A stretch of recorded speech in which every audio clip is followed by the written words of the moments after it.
to Age of Geek podcast. Tonight we're going to do something a little different, and we're going to do another comic-related podcast.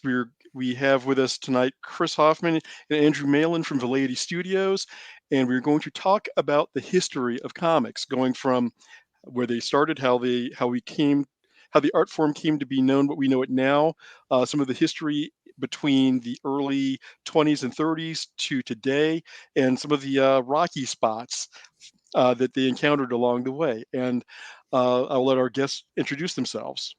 Hi, Rob. Thanks for having us. Yeah, we're Chris and Andrew. We're co-founders of Velleity Studios. It's a local comic book and game publisher in Salt Lake City, Utah. We publish the comics Ruthless, The Gull, and Kerman, among others.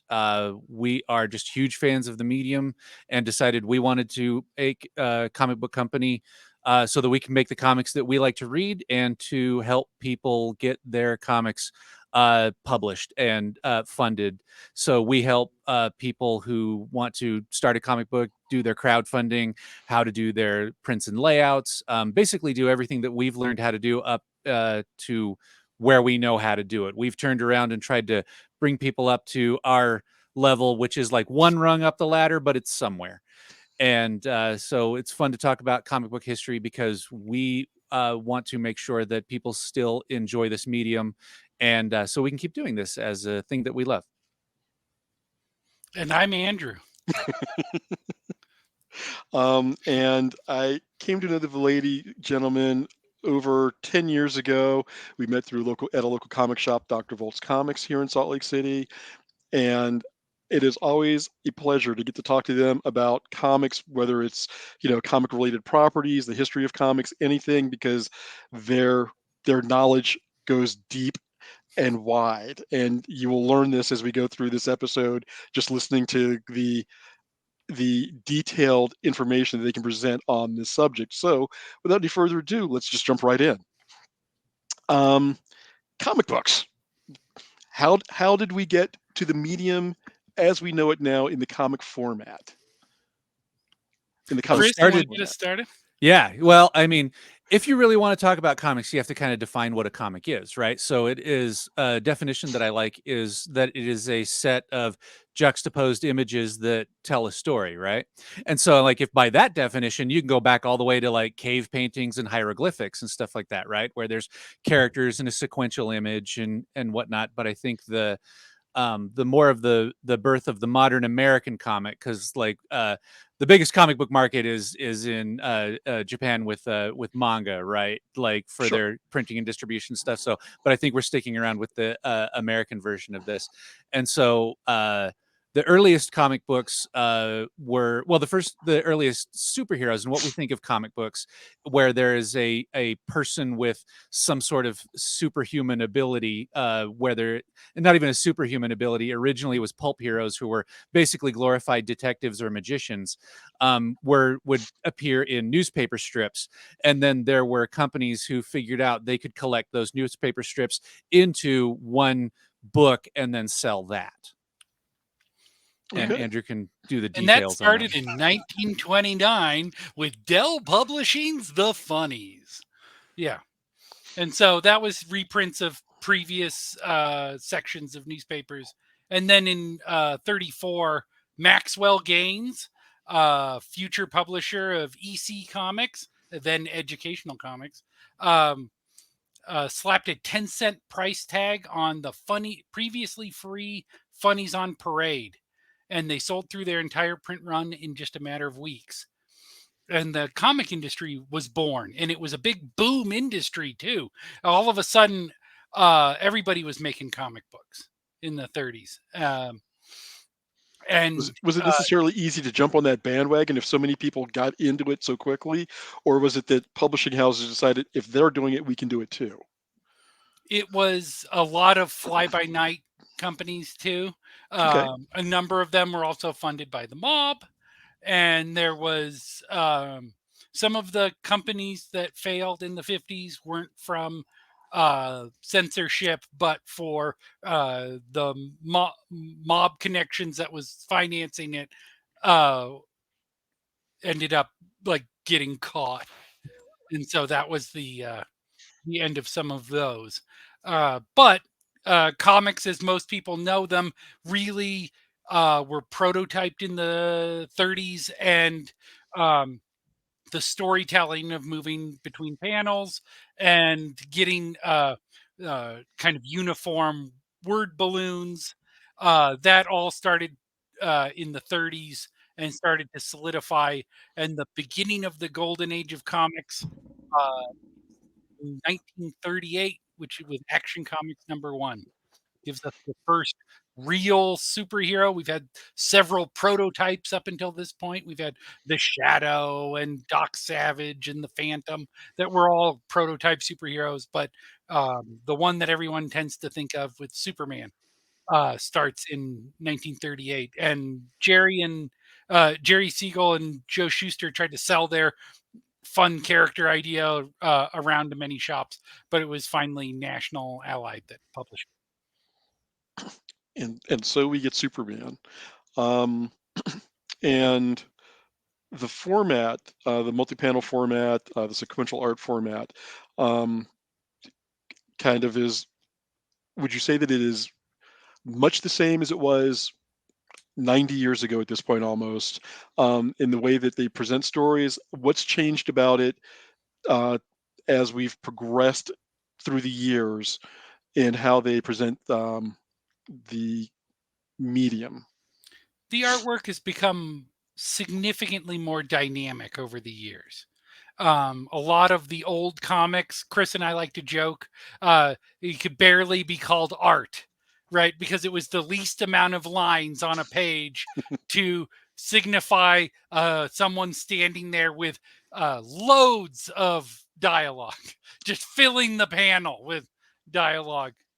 Um, and so art improved greatly, and comics in every age have had their exemplar writers and exemplar artists, and the artists that were working in the golden age, it was a new medium still, so they were still coming up with the rules and how to do it. But um the guys that really did great dynamic panels and really tried to push the envelope were guys like Jack Kirby and Will Eisner, that really tried to push the envelope design wise and art wise in comics, and then continued to do so for most of their career.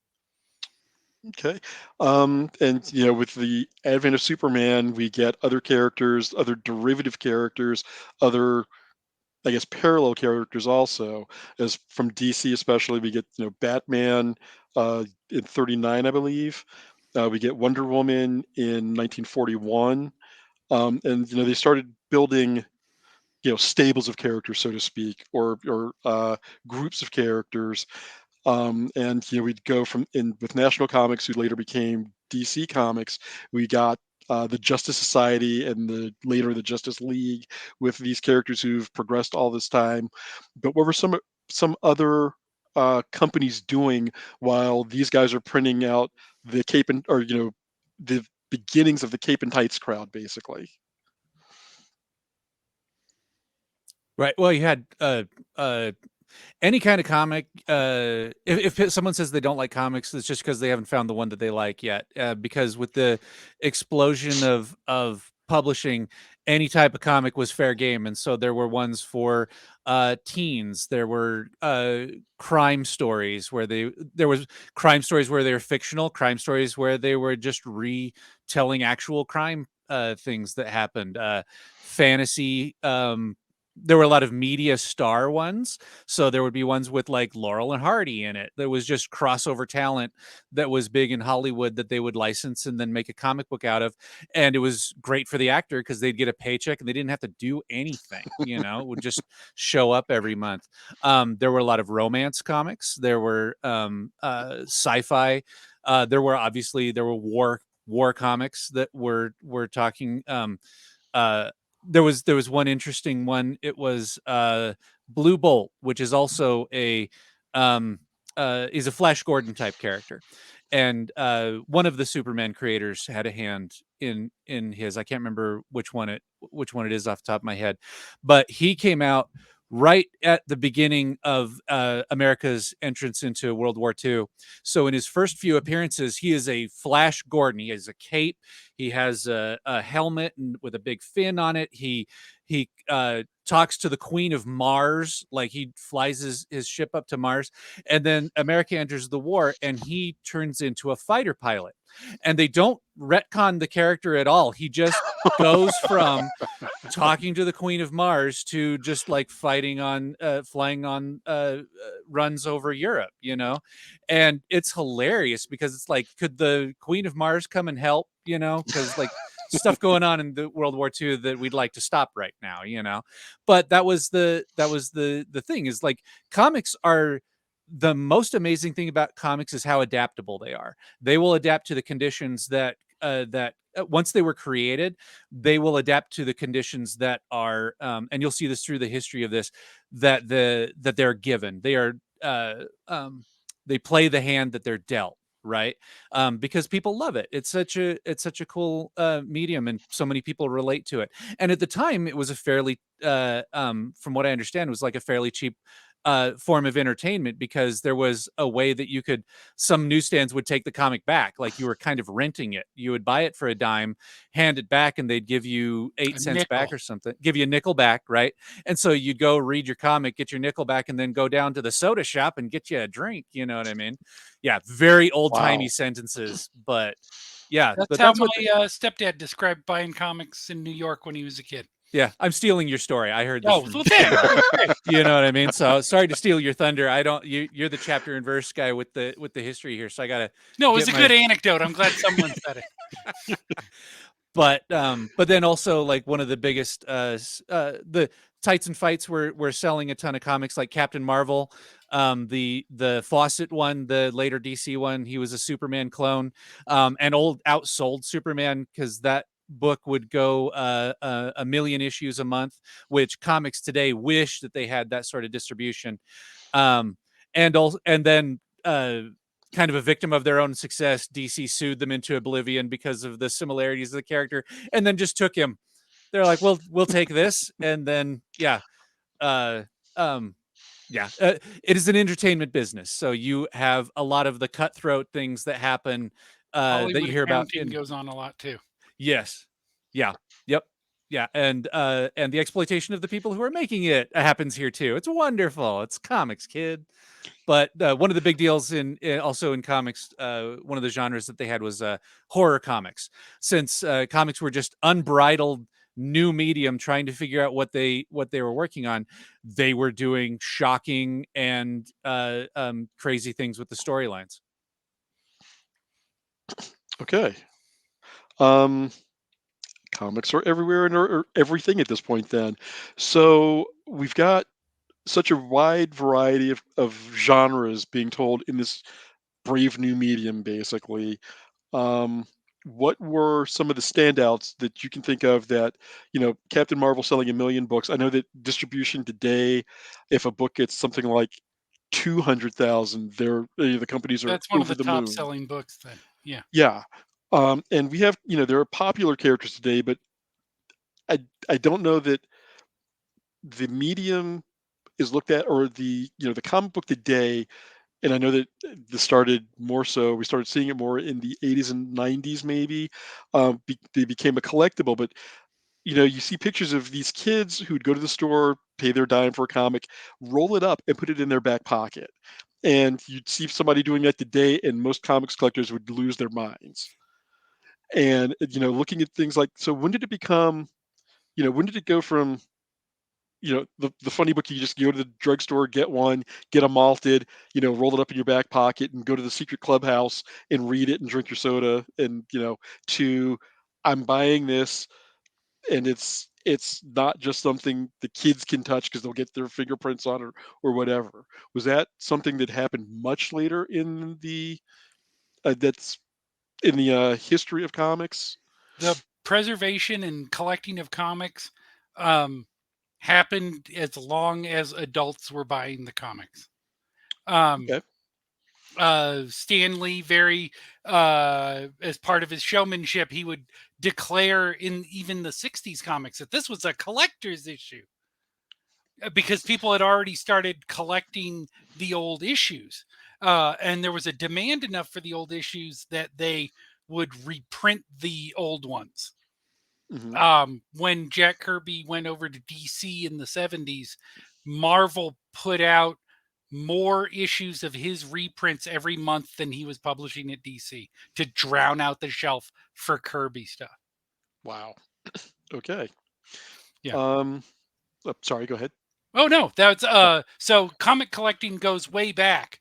Okay. I've talked to comic collectors, people that had started collecting in the 40s and 50s, and they just kept going, and they would be these Marvel zombies that just buy everything that comes out, or they get every DC comic that they like, and they stack and organize them. And I'd seen them put in binders.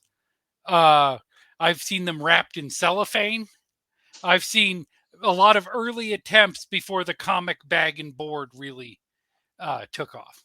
Okay. That their attempts were made to preserve them, certainly uh, in other ways in that time. Uh, People like Roy Thomas, early editor at Marvel, was uh, one of the first big fans of this fans that they did fanzines in the 60s. And he was one of the first huge fans of comics to actually take a big leap into the control of these characters that they loved. Okay.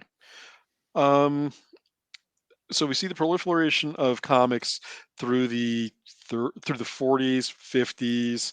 You know, companies are like you said, DC sues a company into oblivion and goes, we'll just bring that over here.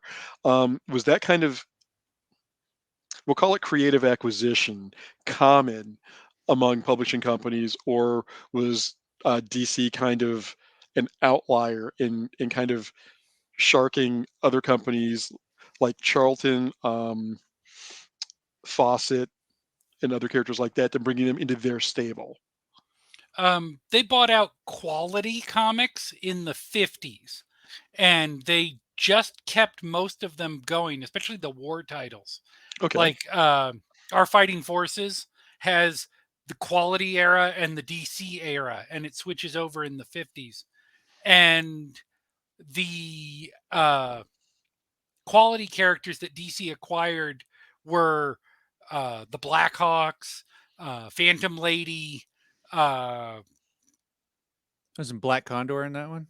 Black Condor, Uncle Sam, those characters. Plastic Man was a Quality character. hmm, okay, In fact, the creation of Elongated Man was because they weren't sure they had the rights to Plastic Man. And so they just created a new character.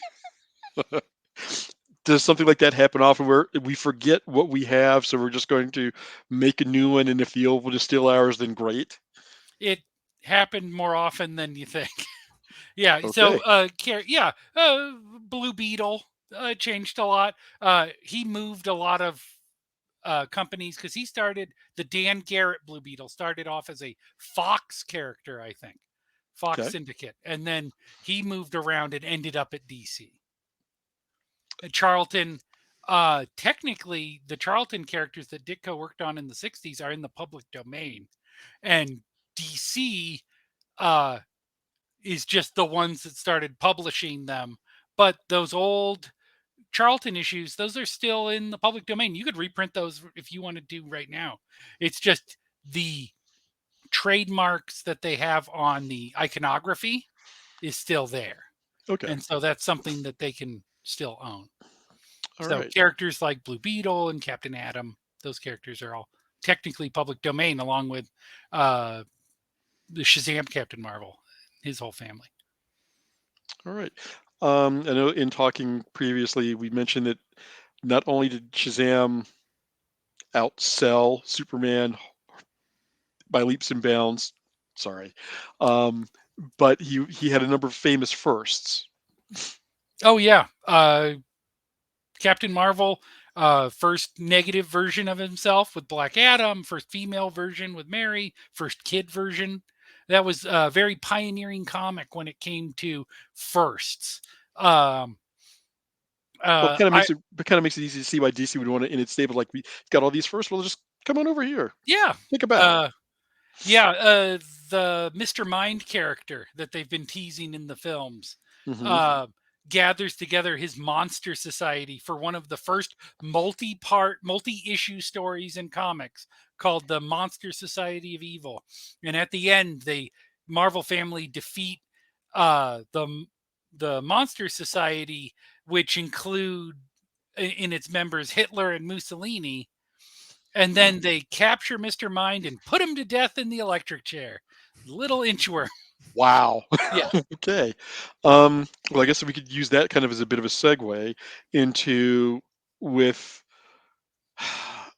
showing things like this, and I'm guessing as the medium progressed, um, we're in the 50s or so. Now we have like the McCarthy hearings where they're saying comics are bad, and they're finding ways to villainize uh, the medium, and then to form a, I guess, regulatory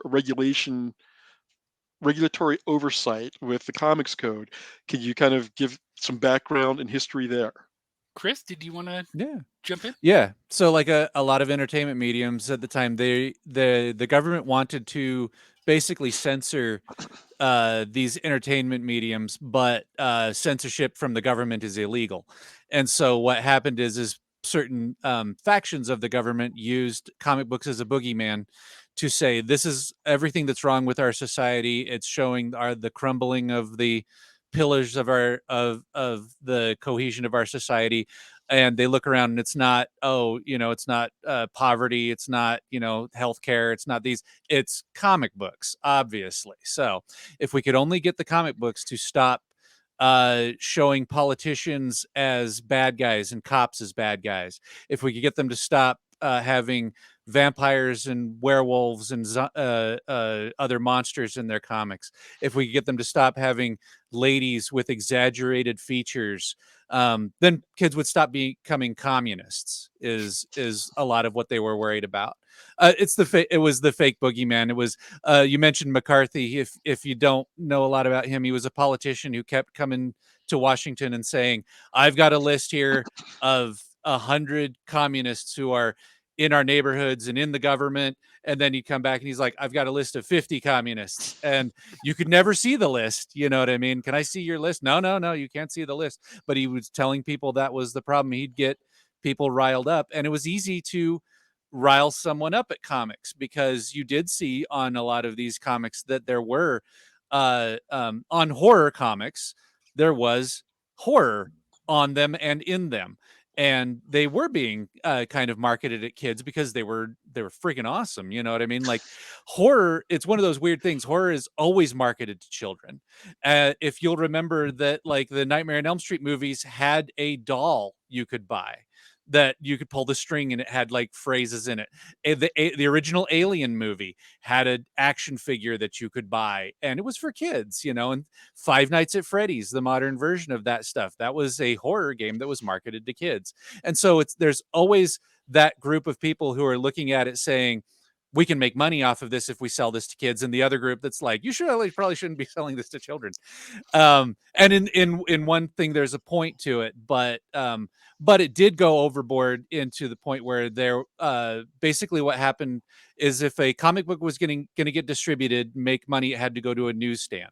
So what they did is politicians talked to these newsstand and said, we want to create a code that says these comic books that you're selling don't have this content. And it was the things I mentioned before: the monsters, the horror stuff, the corrupt politicians.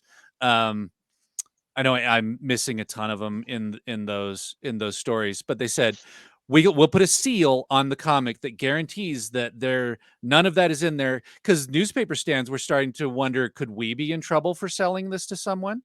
It's the same thing for movies. Could we get in trouble for showing this movie to a minor? So they came up with the voluntary uh um like ratings codes and the Andrew, I'm sorry, what's the other one they came up with for the movies? The Hayes Code. The Hayes Code. And that's the predecessor to the MPA. To the MPA, yeah. And so that they voluntarily made this group, and then these comics used to have to be submitted to the comics code, and they would look through it and make sure you're not doing any of the things that are not in the code, and then they'd certify it, put this seal on it, and then distributors felt safe selling it. because And they but were that wholesome. yes, and yeah, wholesome, right?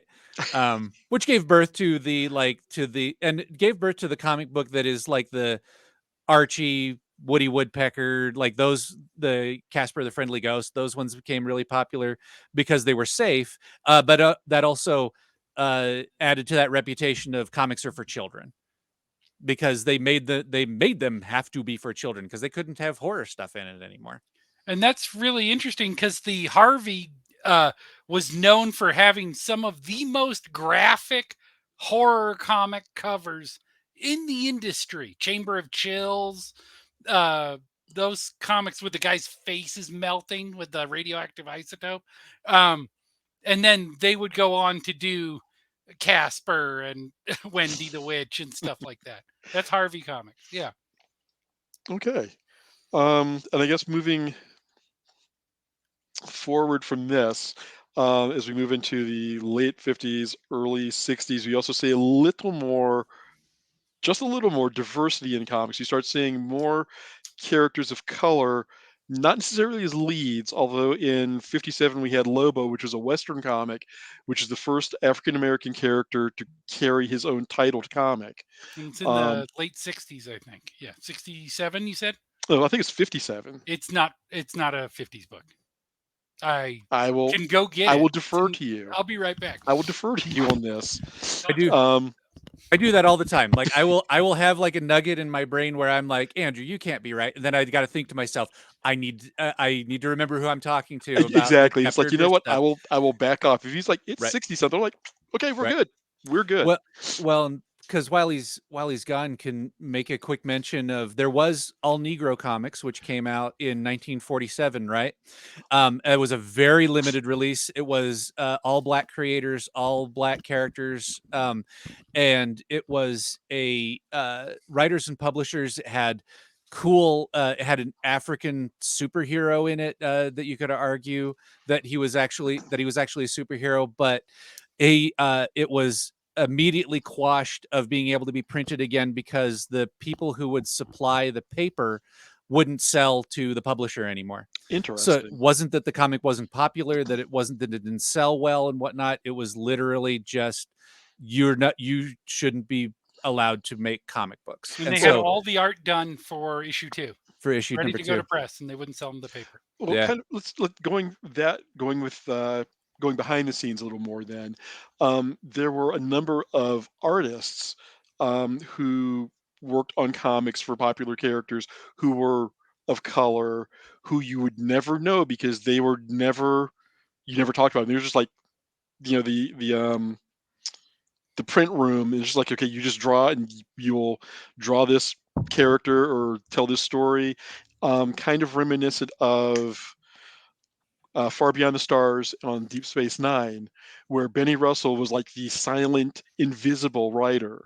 You know, he's there, he's putting all these stories out, but you know, you never see him in the company photographs.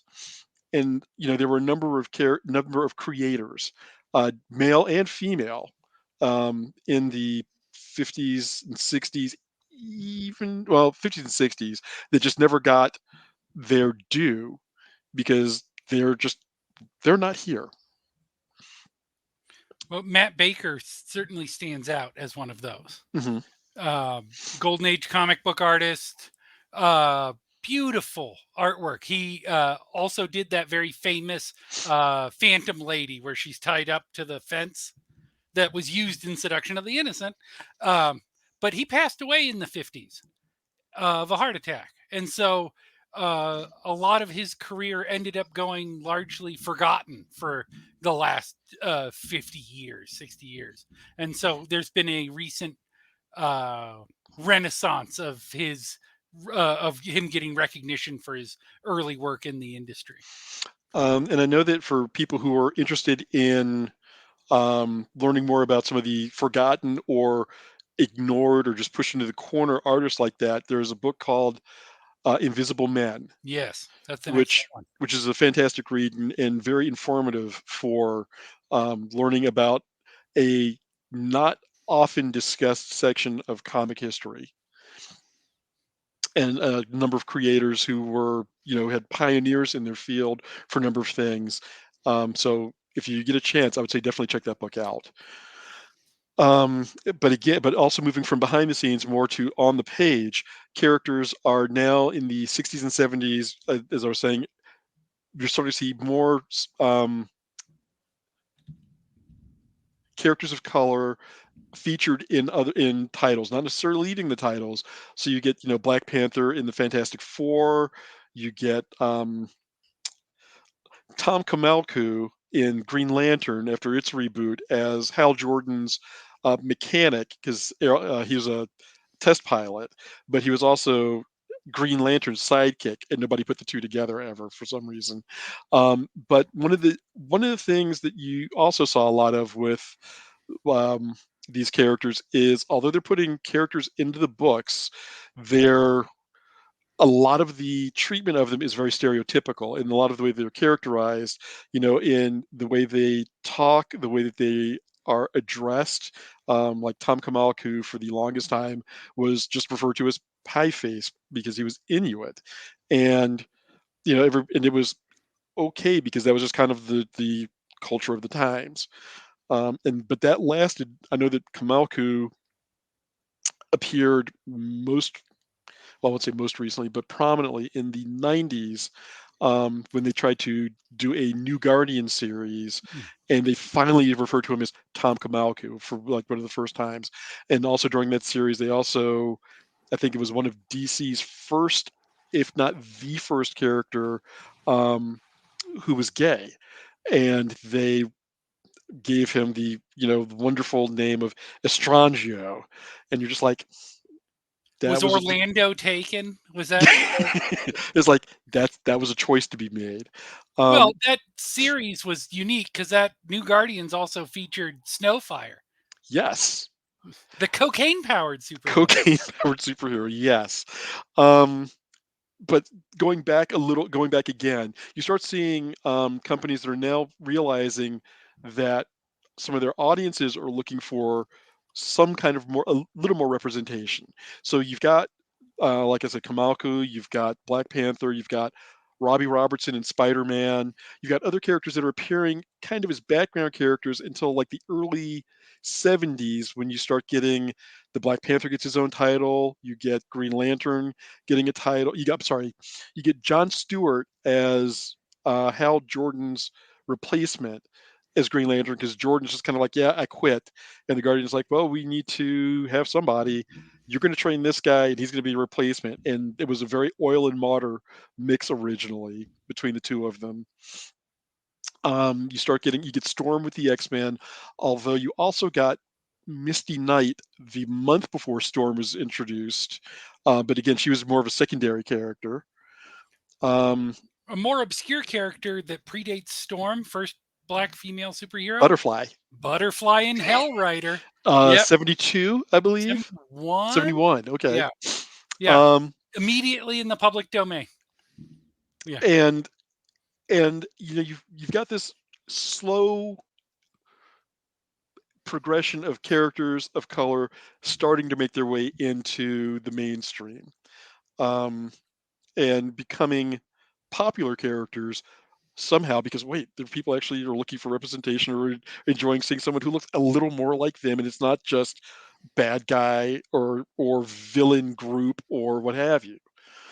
Um, what, in your opinions, was the eureka moment, other than we can make more money for the publisher? What was it about this that was like, oh, I know that Andrew and I got a chance to meet Neil Adams before his passing, during a signing event, and we got to hear him tell his version of the story of the creation of John Stewart, his Green Lantern character. And it was a colorful retelling. It was for me as a Green Lantern fan, and especially as a John Stewart fan, it was fun to hear one of the guys who had a literal hand in creating the character tell the story. And some of it you may have to take a little bit with a grain of salt, but you're there hearing it from his own words.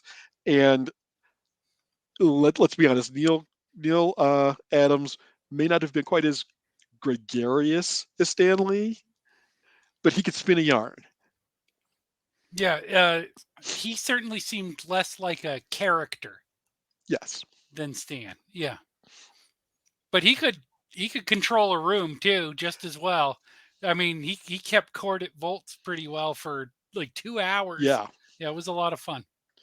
And it was interesting because he was also one of the things I appreciated was how he interacted with the people who came in. And he was, very, very gracious, like, oh, and he would chat with somebody. It wasn't just like, okay, sign it, move on. He would chat with a person for a minute. And in my case, I brought in Green Lantern, Green Arrow, from October 1970 to get it signed because it was like, oh, this is cover date my birth month, and I'm like, great, let's do this. And Andrew reminded me, you've got a Green Lantern 87, which is the introduction to John Stewart. you know, that's the guy. And I'm like, and I actually went home and came back with that comic to get it signed, and that's when I got the story of the creation of Stewart, which was I'm sitting there moon-eyed for a good 5 minutes as he's spinning this yarn, hearing it come out of his mouth, just like, ah. Um, but what was there any kind of, I can't say competition, but was there any kind of thought between the companies of they've got this character coming out of color, we can do the same thing, we can do it better, or was it just kind of like, we can, and just happened to do so? I know Stan Lee said this, that every time they had a black character on the cover of a comic, no matter what, they got complaints. And they would have objections from the South, Southern United States. Hmm. And it didn't matter if it was a hero or a villain, it's just they weren't allowed to exist on comic covers to the South. And so that's why whenever there was pushback, that's where it was coming from. And so as culture shifted, the comic creators, you get new generations of comic creators also. And as they came in, they brought their fresh new ideas like, hey, maybe we should have a more inclusive roster of these characters. And it marched along very slowly. Um, in That's always what's spite of most, disappointing. Oh, sorry. Go ahead. in spite of most comic book characters people think of when they think of comic book characters as being created by most of them were created by uh, Jewish immigrants or the children of Jewish immigrants, and there are very few Jewish comic characters, even though most Hmm. of the creators were. Interesting. Yeah, you can think of a couple. The famously Egypt-powered Moon Knight was a Jewish character. Uh, yeah, Well, great you got the track record Thing, there, you've got Marvel. Harley Great job. Quinn, you've got Magneto. Thing wasn't made Jewish until the Dan Slott run a few years ago. Okay. Anything else there was from Jack Kirby's old Hanukkah cards that he would send out to people. Yeah, there was nothing ever explicit about his religion or cultural background before that. Interesting. Okay. Um, well, you've mentioned young fresh talent coming in, and so let's jump into the 80s and 90s a bit, and the young upstarts that come into Marvel, into DC. I think the Marvel first, and then broke off into Wildstorm. No, Image. Sorry. And then um, you know how they were the first to come from a major company and go, you won't let us do this with your sandbox, we're going to go make our own. And the beginning of the push for creator rights. Yeah. The Creator rights have always, like, comics as an industry, it's an entertainment industry. And so, like, wrestling and like other things like that. It's built off of like a lot of exploitation of the people who are wanting to work into it. If you ever have like a industry where someone says you got to pay your dues before you come into it, that means you got to do the garbage work. And that means as you're working your way up, you are taking the terrible wages, you're taking the, and like putting your life force into something because you hope at some point you will have a big break and be able to be the person who's working on Spider-Man or whatever, right?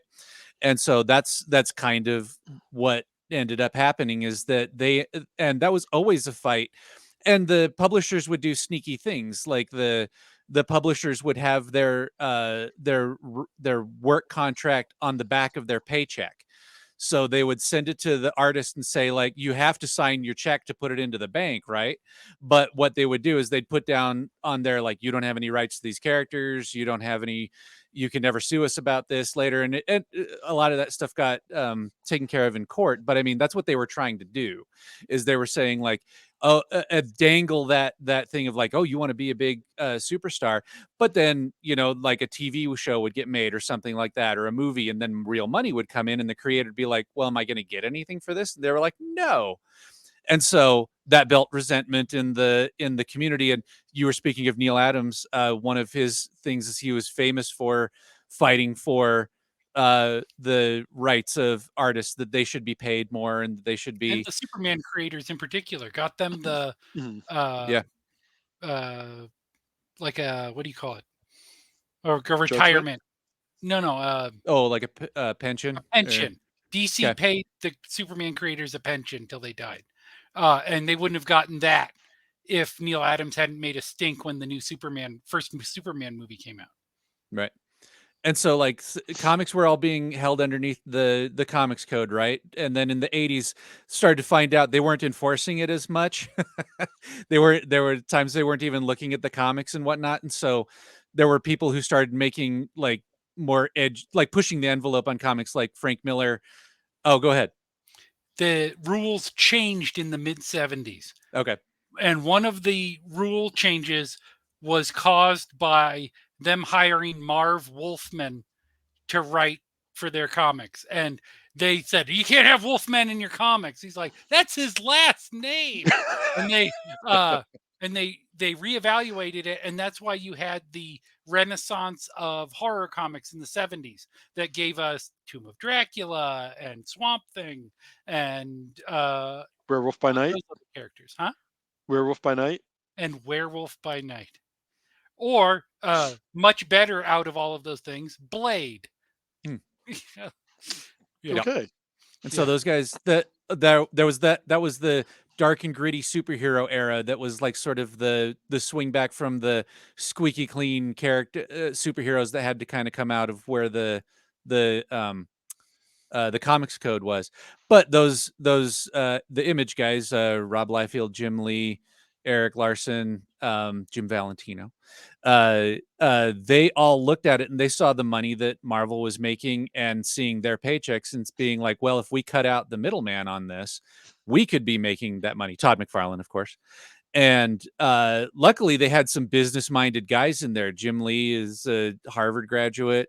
Well, Todd McFarlane had worked as a graphic designer before he was a comic book artist. And right. a lot of those guys, they came from an educated background more so than guys like Jack Kirby and Bill Finger, Right. Ditko, that famously got screwed over by the industry. Yeah. Yeah, they had the benefit of coming from a different background. Right. And Rob Liefeld was there too. And so they said, we're going to make our own company with our own IP and we will just do this. And they were so famous at the time. And again, the only time in history where this could have ever been possible was in the early 90s, where they could go off and create Spawn and Youngblood, Savage Dragon. Savage Dragon still coming out with an issue every month.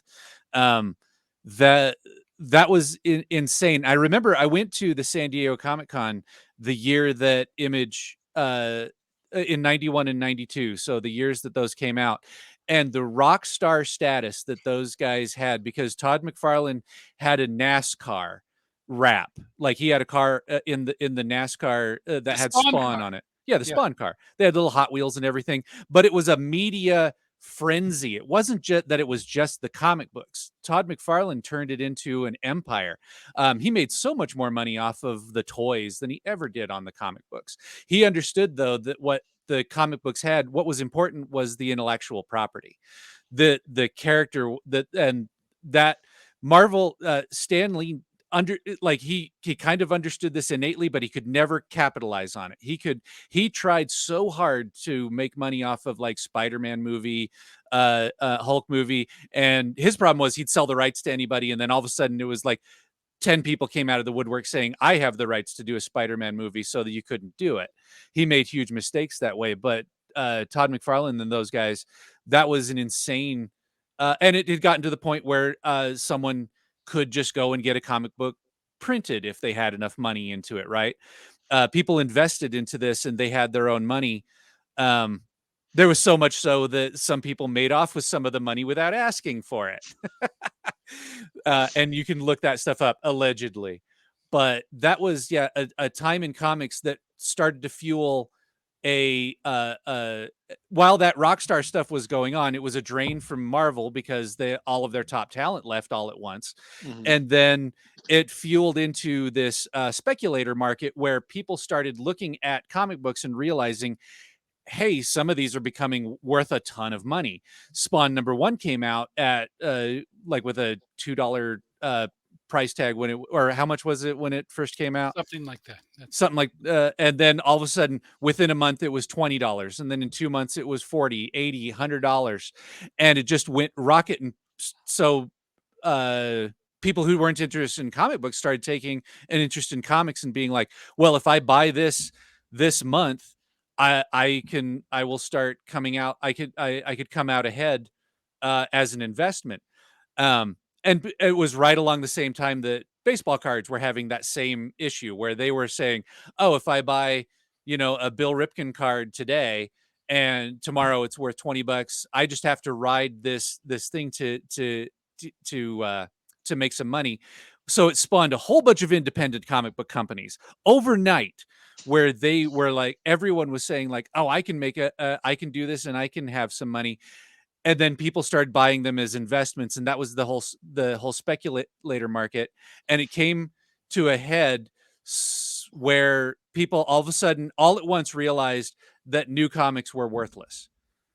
They all Well, came. compared to the golden age ones that nobody saved, Right. that But very that, few people saved. Yeah. yes. Well, it's like it was the same thing with a very similar thing that happened with the real estate bubble. People who had desirable pieces of land near cities that didn't have near the hit of people who created brand new neighborhoods that were out of nowhere. Right? Like the land, what the if you bought a Fantastic Four #1, it it's a desirable book. It's only getting more rare to get a good one that's in good condition. Of course, that one is still going to go up. But the comics in the 90s had like an artificial value pumped into them. So it was a bubble that burst, just like the tech bubble burst, just like the real estate bubble burst. Yeah. But When that happens. when the market realizes they're overvalued, it corrects. Yes. And then everyone tried to save their bacon by flooding the market with those comics. And then when you look through quarter bins, it's like looking through old geologic evidence in a mountain, where you're like, wow, what happened here right around 1993, where all of these books with Wow, why do you have 6 copies of each of these issues of Plasm? yes.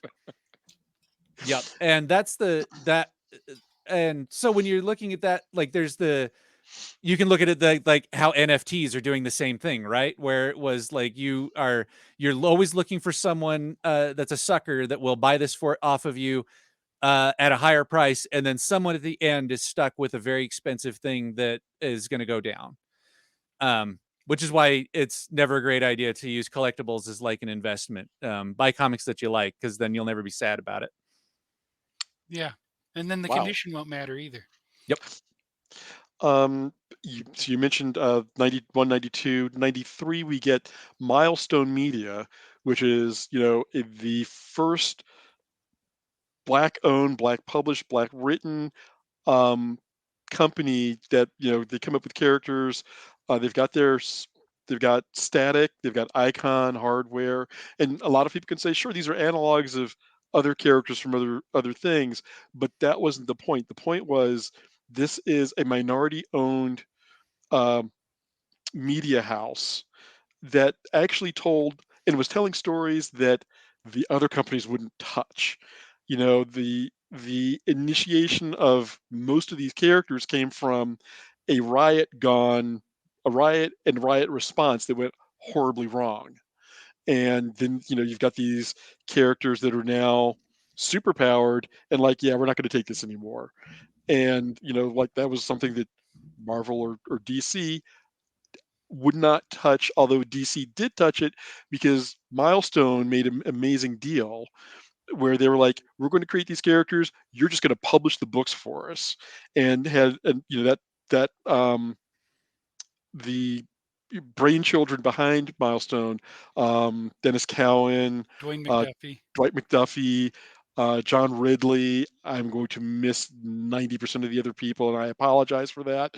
But they were very shrewd about the way they did this. It's like, these are our characters. We will let you, this is all of our IP. We just want you to print the books. And then Milestone later went back and sold the characters to DC, kind of, sort of, or licensed them to DC to be folded into their universe. There is an excellent documentary on the subject on Max streaming service Okay. that I've watched. That's terrific and has interviews with Dennis Cowan and everybody, and it's fantastic. I can't recommend it enough. We'll have to look that up. Excellent. Well, that moves us into the modern era, I guess, and we're at about 52 minutes. So, and I don't want to keep you guys much longer, but going from the early 90s to now, so the past 30-ish years of comics, what have been some of the things that you've seen, and what can people who are looking to collect kind of, what should they know about the medium, and what would your thoughts on? You mentioned buy a book that you love. You'll never feel sad about it. But what kind of things can you impart to the audience about um, the genre, the medium, the publishers, etc. At this point? Right. Like, so modern age, it's funny that it's like 30 years, you know what I mean? Like the rest of comics, it boils down to like 20 years, 30 years. The important things that I've seen, because we did a presentation on this a few years ago and kind of ended at the crash, because it's like, well, you got to have some more time away from it to actually put it into history, right? But I've seen a few people who are calling this like the diamond age of comics, the 90s and until now. And the important events that I've seen out of that one is, like, one of them was 9/11. Obviously 9/11 changed comic books, and it changed a lot of entertainment mediums, in that the what happened on 9/11 was so massive that cartoonish villains just kind of didn't work anymore. There was something that had happened, like, there was such a collective trauma from that villains changed. How Marvel and DC reacted to 9/11 and what they did to their villains afterwards. And then you see a change after that I saw being called the age of accountability. So, like, the storylines, like the Civil War storyline in Marvel, where two superheroes are pitted against each other and both have good points, right? That superheroes, maybe they should register as weapons because they are causing collateral damage. What happens to the things when Hulk and Abomination fight each other in the middle of Midtown New York, and all of those businesses are destroyed, and cars and whatnot? And on the other side, but there is the personal freedom. Why should they have to do that? They were both kind of right, Captain America and Iron Man, and that's why it's such a why they went to that for when they were making that movie. You also see a lot of, out of that era, you see things like The Boys, where they are taking a critical look at superheroes and saying, like, what is the intersection between superpowers and celebrity? If someone had these superpowers, it's like taking a real look at superheroes. And the Batman movies are a good example of this, where they get that everyone is a more dark and gritty and realistic version of the character. Where I'm waiting for my Brave and the Bold live action. right, and it's the pendulum that swings on comics, right? Where it was swinging hard to one side for at the beginning of it with horror and what they were figuring out with it. Then it swung too far into the kid friendly, family friendly, homogenized, and then it swung too hard into everyone was a dark superhero, or and then and now it's swung. I feel like it swung maybe a little bit too far, especially in the comics, on the realism of the characters, what would actually happen with these characters, because we had so many years of fantastical Superman and Batman and whatnot. Now we're looking at it like, how would Batman hide his identity if there's facial recognition cameras everywhere? You know, how does he deal with the fact that he's a billionaire and tries to fix these things? Superman is an alien. He's not a man. You know what I mean? He's not a human. How do people deal with this? And in the movies, I think some of those swung too far. And in cases like Zack Snyder, where he just didn't get it, he's like doesn't understand it, right? But it's still a lot of those movies are still very exciting, and people saw it. And um, it's the stuff that's more like The Watchmen. The Watchmen sort of like this critical look at these things, using comic books and superheroes as a way to look at things. The other thing that I think, like, in this era is the fracturing of the publishing. So now Andrew and I get the benefit of crowdfunding our comics. We can publish 100 issues of a comic and it's just fine, and we make money. We get to keep the IP. We get to do whatever we want with our characters and not ask anybody's permission, right? And so it's this evolving mass of comics. And I think this, like, our era right now is going to need a little bit more time to decide on what is the history of comics. But I don't think there's a better time to get into comics, because you have the benefit of the entire history of comics. You can look at any list of the best comics from any era and find it if it's still in print, right? Or shelling out And if a it's lot of them are still in Mhm. print. The classics. But if your listeners are interested in learning more about comic history, you don't have to take my word for it. But a good introduction, and what I based my comic history lecture on, a good introduction is, The Comic Book History of Comics by Fred Van Lente and Ryan Dunleavy, who I've met and are super cool.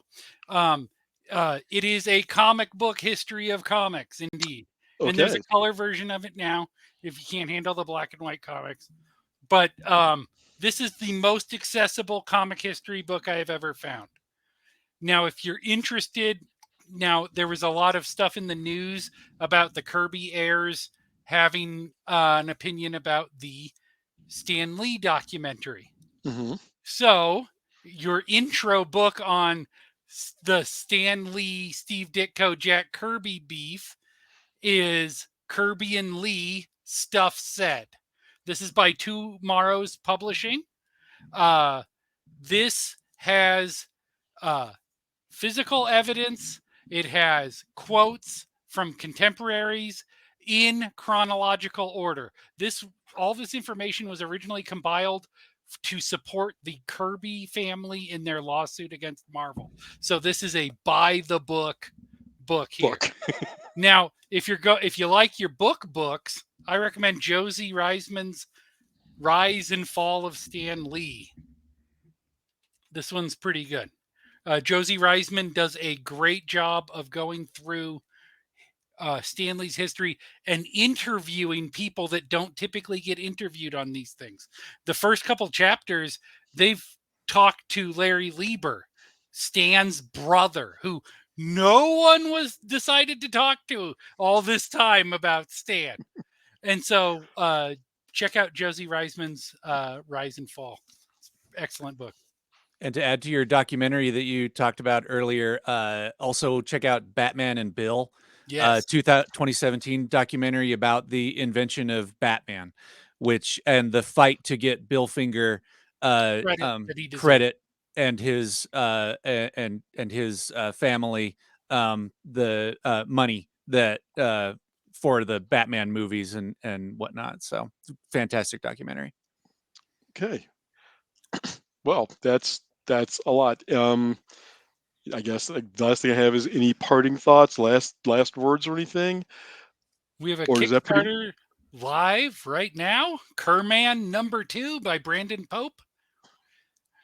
Fantastic fantasy story set in in the not too distant future in a drowned Earth, where frogmen have come in the flooded Earth and have become created their own societies as humanity is slowly dying off. It's a fantastic adventure story, beautifully drawn and colored by Brandon. Excellent. Okay, well, with that, I'm going to say thank you both for joining us. And it's been honestly a pleasure to have you both be here and talk about the history of comics. I appreciate your time and the just conversation. I've learned a lot. And if anybody watching or listening wants to be part of the conversation, please join our Discord at discord.ageofgeek.com. And once again, thank you, Chris and Andy from Velleity Studios. Check out their work I know that you're selling at local comic shops here in Salt Lake City. Does your um, social media link back to places where people can buy things directly from you? Yep. Yes. Awesome. So take a look at Velleity Studios and their offerings. Drop us a line. Let us know what you think, what your thoughts on comic history are, what your relationship to comic history is. Are you just getting into comics? Have you been a reader for 30, 40, 50 years? We'd love to hear from you. And thank you again for joining us for um, this conversation on comic history. And we will see you next time.